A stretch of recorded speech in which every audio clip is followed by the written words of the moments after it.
context of poverty eradication to include two other major variables which are vital.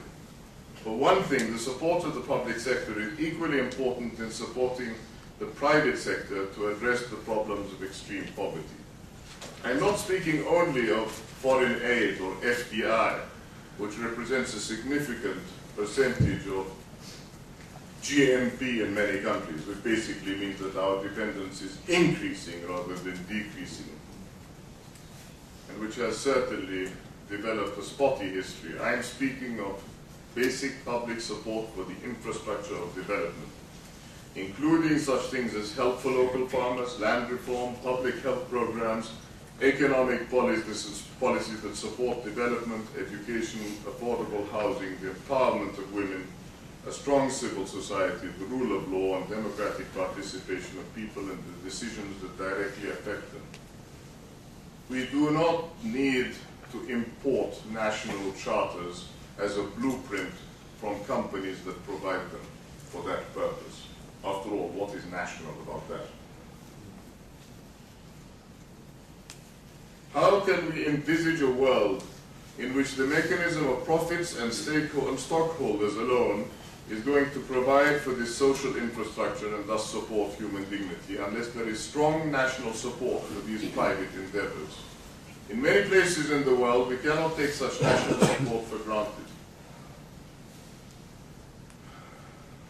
The second context that I would recommend to you is that of multilateral support. Even the private sector and public sector combined will not address extreme poverty effectively without the full support of the international community, including its rules and institutions. Here is where I believe that dialogue can make its most effective contribution.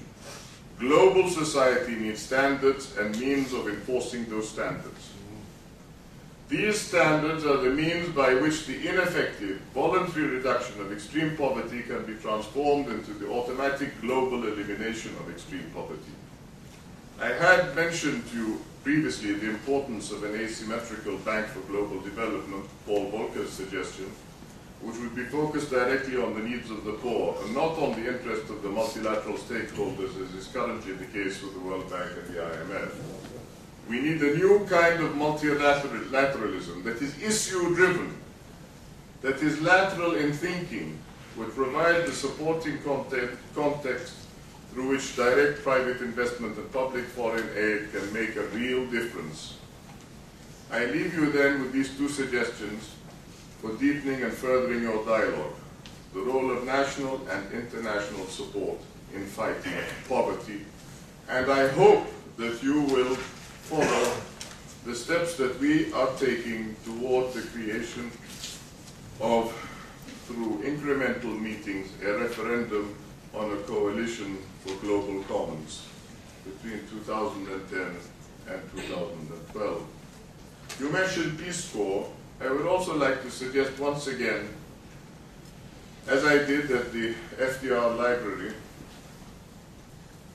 forgive me, at the JFK library shortly after 9/11, that the Peace Corps, an international non-denominational media Peace Corps, I mentioned an international Peace Corps the other day, but I suggested a Peace Corps which is directed at the grassroots media. I want to remind you, some of you have heard the story, that I was in, and maybe I'm repeating myself, so maybe you should all throw something at me. I was in the British Museum 4 days before the outbreak of the last Iraq hostilities. The Pentagon asked, what is especially important about Mesopotamia? I happened to hear the conversation between the curator and the representative of the Pentagon. And I thought to myself, there are embedded journalists. What about embedded scholars? There are already several excellent channels that screen wonderful programs on wildlife. Why not have similar programs devoted to the celebration of humanity? Partners in Humanity, a scheme we launched at that time with Search for Common Ground, directed by John Marks, on the web, By the way, I don't have email, I have female. Partly Lynn Hepner and partly my wife. The Partners in Humanity scheme is working towards such a goal where people of all faiths, nationalities, races and opinions can report on important and interesting subjects. It was only a few years ago that we established in the UK One World Broadcasting Trust, over 20 years ago. And we gave a prize to a broadcaster from the Philippines, or a scholar from South Africa, or a social worker from Chile. We bypassed, we disintermediated the media, the big media. And I think the time has come to talk to each other. I can't help finishing these few words by pleading with you in the name of human rights. And today Amnesty published its latest report, to think somehow of working together against what is often referred to as malice aforethought. Whether in characterizing the other or stereotyping, Louise Arbour and, as you mentioned, 5 of us are working on developing a racial equality index, whereby we live up to the same standards. We don't dumb down. I quote the President of the United States in his State of the Union address, January the 31st, 2006.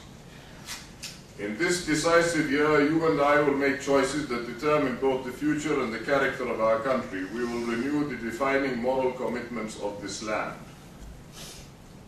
These remarks were made in the context of the institutionalization of torture.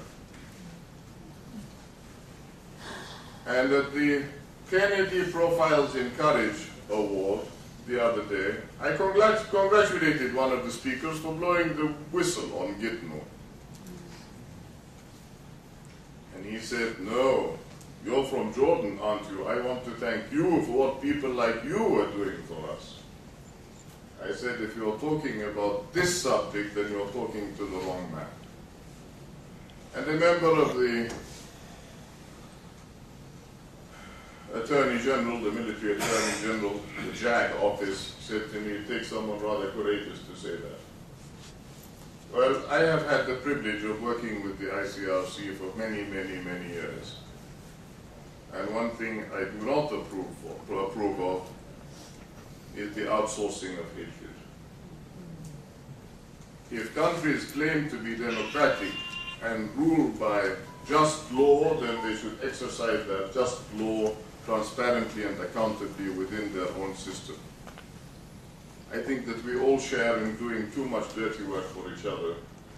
The time has come to possibly shoulder our responsibilities towards not virtual reality, but virtuous reality.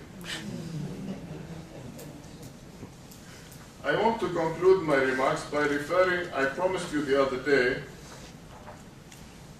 to make a reference to the New Orient, which is a publication by Sayyid Hussein, my wife's late uncle. Asghar Ali, engineer, will recognize. I think you can still find this on Amazon. I hope you can. Published bi-monthly. This edition, I think, is May, June 1924.